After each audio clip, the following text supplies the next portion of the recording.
అనన్యాః చింతయంతో మాం ఏ జనాః పర్యుపాసతే తేషాం నిత్యాభియుక్తానాం యోగక్షేమం వహామ్యహం. ఈ శ్లోకం మొత్తం చెప్పుకొని ఇందులో మొదటక్షరము చివరక్షరము కలిపి దాన్ని గనక వదిలేసాము అంటే భగవద్గీత మన లోపలికి వచ్చి కూర్చుంది అని. ఏమిటి ఆ శ్లోకంలో మొదటిది? అనన్యాః చింతయంతో మాం. ఆతోటి ఆరంభమైంది, అవునా? అనన్యాః చింతయంతో మాం ఏ జనాః పర్యుపాసతే తేషాం నిత్యాభియుక్తానాం యోగక్షేమం వహామ్యహం. చివరక్షరం హం. హం. అహం అనేటటువంటిది ఎవడు నేను అనే గర్వాన్ని తీసి వదిలిపెట్టేస్తాడో వాడు కృష్ణయ్యకి అత్యంత సన్నిహితుడవుతాడు. కాబట్టి ఈ శ్లోకం మొత్తం చదువుకొని మొదటక్షరం చివరక్షరం వదిలేస్తే అనన్యాః చింతయంతో మాం అవుతుంది. కాబట్టి ఆ అనన్యాః చింతయంతో మాం చేయమన్నాడు కృష్ణయ్య. సర్వధర్మాన్ పరిత్యజ్య మామేకం శరణం వ్రజ అహంత్వా సర్వపాపేభ్యో మోక్షయిష్యామి మా శుచః అన్నాడు. కాబట్టి సర్వధర్మాల్ని నువ్వు వదిలిపెట్టేసేవయ్యా, ఇంకో ధర్మం లేదు నీకు, నన్నొక్కడే శరణు చొచ్చు. నేనేం చేస్తాను?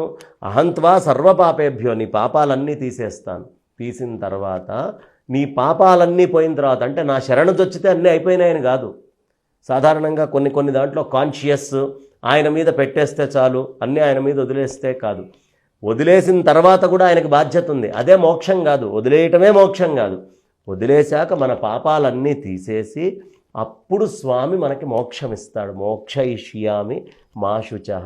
నేను అనేటటువంటి అహంకారం పోయి అన్ని ధర్మాలని వదిలిపెట్టి అన్ని ధర్మాల మూల పురుషుడివి నువ్వే అని శరణాగతి చేస్తే చేసిన వాడికి చేయబడ్డ వస్తువుకి తేడా లేకుండా అభేదం అనే స్థితి వచ్చి జీవన్ముక్తుడవుతాడు వాడు. కాబట్టి గీతాశాస్త్రము పారమహంస ఉపనిషత్తు అని చెప్పచ్చు.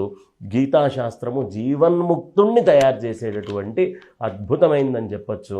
బయట యుద్ధమే కాదు, లోపల ఇంద్రియాలతోటి యుద్ధం ఎలా చెయ్యాలి, ఎక్కడ యుద్ధం ఎలా చేయాలి, ఎక్కడ క్షాత్రం అవసరము, ఎక్కడ నీ లోపల అంతర్లీనమైన తపస్సు అవసరము, ఇవన్నీ కూడా చెప్పినటువంటి శాస్త్రము గీతాశాస్త్రము.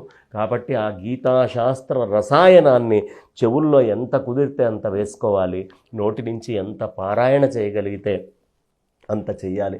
గీత గురించి ఎంతసేపు చెప్పుకున్నా తక్కువే అమ్మ. ఒక్క శ్లోకం చెప్పుకోవాలంటేనే 10 రోజులున్నా సరిపోదు, అంత గొప్పది భగవద్గీత. అలాంటి గీతా జయంతి నాడు శ్రద్ధగా ఎవరెవరైతే వింటున్నారో వాళ్ళందరూ ఒక్కసారి వెళ్ళి భగవద్గీతకి నమస్కారం చేసుకొని అన్ని పూలు వేసి నమస్కారం చేసుకోండి.